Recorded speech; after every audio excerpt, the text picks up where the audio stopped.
중국이 건드리지 말아야 할 선을 넘고 있다는 소식이 전해졌습니다. 2022 베이징 동계올림픽 쇼트트랙 편파 판정에 대해 화가 났다고 소신 발언한 방송인 유재석에게 중국 관영 언론이 직접 비난을 쏟아냈죠. 지난 23일 관영 언론 한국15의 영문판인 글로벌타임스는 한국 연예인들은 불에 기름을 부을 게 아니라 중국과 한국 사이의 부정적인 감정을 완화하는 데 도움을 줘야 한다는 제목의 기사를 내보냈는데요.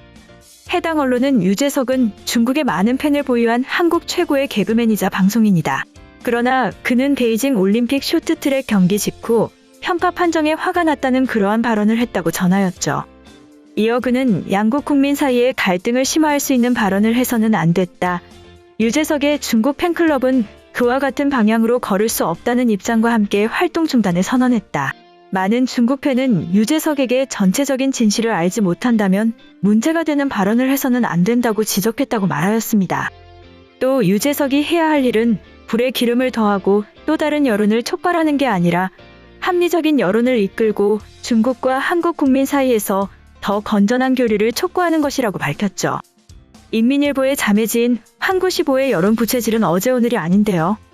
한국15는 과거 방탄소년단의 수상 소감으로 트집을 잡고 한중 양국의 혐오 감정을 유발한 관영 언론입니다.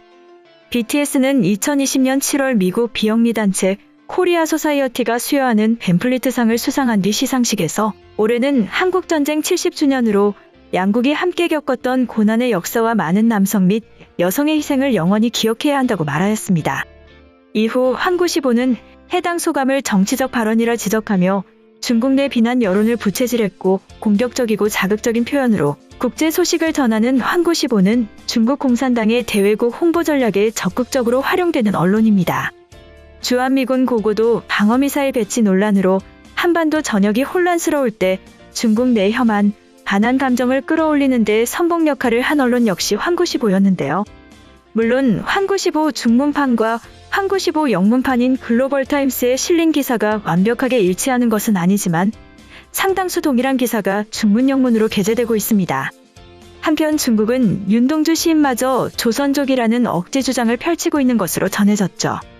윤동주 시인이 조선족이라는 주장이 일부 중국 네티즌으로부터 제기됐습니다. 지난 23일 온라인 커뮤니티 FM코리아 등에 따르면 한 음식점 사장이 독립운동가인 윤동주를 조선족이라고 주장하는 글이 올라왔는데요. 이에 일부 중국인들은 윤동주는 중국인 조선족이 맞다는 반응을 보이고 있는 것으로 전해졌습니다. 해당 글에 따르면 손님은 후기에 모르겠다. 중국 넓적 당면만 너무 많고 주문한 목이버섯이 별로 없다. 대표가 중국인인지 모르고 시켜 먹었다라고 후기를 적었죠. 그러자 사장 A씨는 저희 매장에서는 가격이 표시되는 전자저울로 재료를 측정하는 거라 규정에 맞는 일정한 양을 넣어드렸다. 빈정상했다면 진심으로 죄송하다고 사과했는데요. 이어 저희는 제한중국 동포다. 일제강점기에 잃어버린 나라를 찾으려고 만주로 건너간 170만 혁명 열사 후예라고 밝혔습니다. 그러면서 대한민국은 광복을 맞이했지만 조선족은 민족의 정체성을 없애려는 중국 정부에 맞서 시위하다가 입국이 정지됐다. 국가 정치적인 문제로 힘겹게 살아가는 조선족이 이번 사태의 희생양이 되지 않길 바란다고 덧붙였죠. 하지만 문제는 A씨가 답변 말미에 윤동주 시인의 서시를 언급하며 일제강점기에 짧게 살다 간 젊은 시인 조선족 윤동주, 고향은 북간도로 현 중국 길림성 용정시라고 주장했는데요. 서시와 별에는 밤으로 유명한 윤동주 시인은 평양과 서울, 일본에서 활동하며 모든 작품을 한글로 쓴 한국의 대표적 민족저항 시인이죠.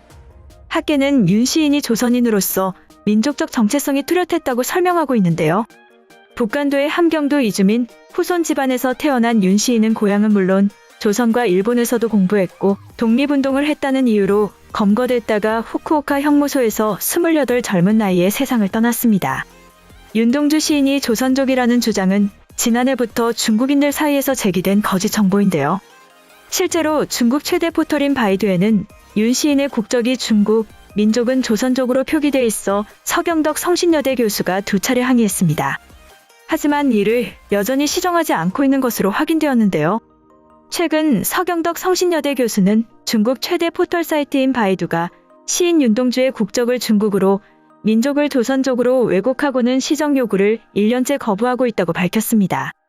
서 교수는 1년 전 바이두의 국적과 민족 표기 왜곡을 지적했는데 아직도 그대로라서 다시 향해 메일을 보냈다. 올바르게 바뀌는 그날까지 바이두 측과는 끝까지 싸울 것이라고 전하였죠. 하지만 중국의 이러한 억지 주장에도 문화의 힘은 거스를 수 없는 흐름인데요.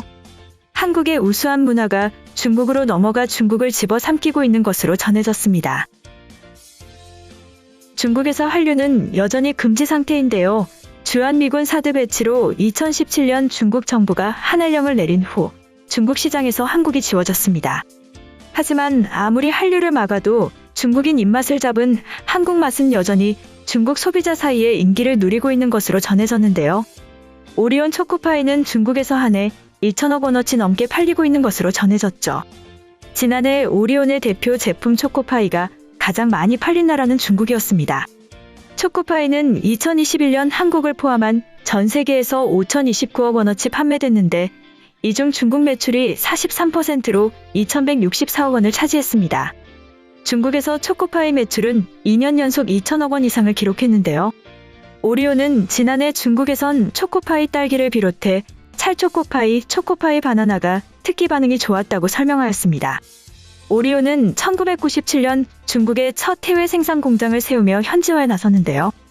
중국에선 초코파이 제품명에 한국 특유의 정서인 정 대신 중국인이 중시하는 가치인 어질인을 넣었습니다. 초코파이는 지난해까지 중국 브랜드 파워 지수 파이 부문에서 6년 연속 1위에 오른 것으로 전해졌죠.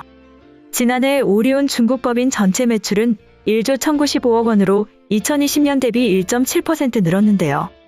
지난해 오리온 전체 연매출 2조 3,594억 원의 47%가 중국에서 나온 것으로 전해졌습니다. 베이징 편의점에선 노란색 항아리 단지 모양 바나나 맛 우유를 자주 볼 수 있는데요. 빙그레가 한국에서 만들어 중국으로 수출하는 제품입니다. 한 개 가격이 하나 3,000원 이상으로 한국 판매가의 2배가 넘는데도 잘 팔리는 편입니다. 바나나 맛 우유는 2004년 미국 수출을 시작으로 현재 10여 개 국가에서 판매되고 있는데 특히 중국 판매량이 가장 많이 판매되고 있죠. 전체 수출액 중 절반 이상이 중국 매출인데요.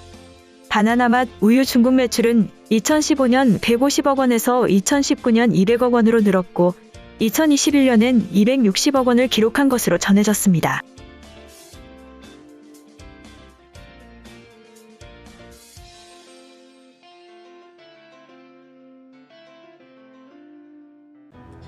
이번 영상은 여기까지고요. 제 영상이 도움이 되셨거나 세계 속 반응 더 보고 싶다 하시는 분들은 구독과 좋아요, 알람 설정까지 부탁드립니다. 다음에 또 봐요. 안녕.